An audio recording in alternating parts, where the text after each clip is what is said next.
Siyakwamukela futhi kwa-Teach Like a Champion Technique Series ukusiza othisha noma abazali ukubuyisa injabulo ekufundeni.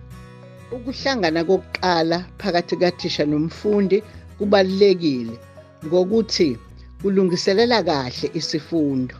Ukulungiselela impumelelo kubo bonke, umfundi ngamunye kumele azi kusukela ekuqaleni ukuthi uthisha nguye ophethe.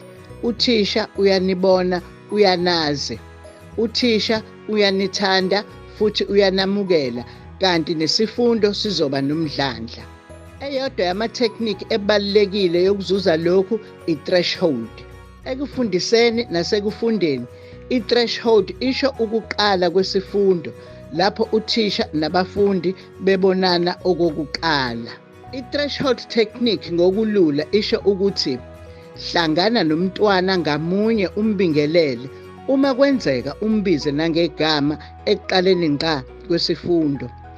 Siyisebenzisa kanjani i-threshold?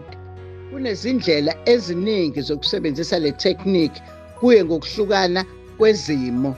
Okungajiki kodwa ukuthi uthisha ubingelela umfundi ngamunye ngendlela enothando. Ake sibuke nazi izibonelo. Uma befundi bezongena eklasini, ima phakathi komnyango lapho uzobona khona phandle nangaphakathi. Abafundi benza imigqa kungene ngamunye ngamunye. Uma umfundi oyedwa esondela, mubingelele ngegama uma kunokwenzeka. Wenze okuthile okuzomthokozisa, mamatheka, high five, nqekuzisa ikhanda, dansa, nyakaza. Yenza lokho okuzokwenza ukhululeke futhi kungathathi isikhathi eside.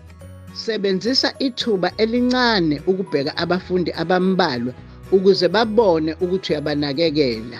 Ungabheka okunye uma kunesidingo, njengama-uniform, homework, stationery nama-reply slips. Kodwa khumbula ukuthi lokhu ukwenza ngothando.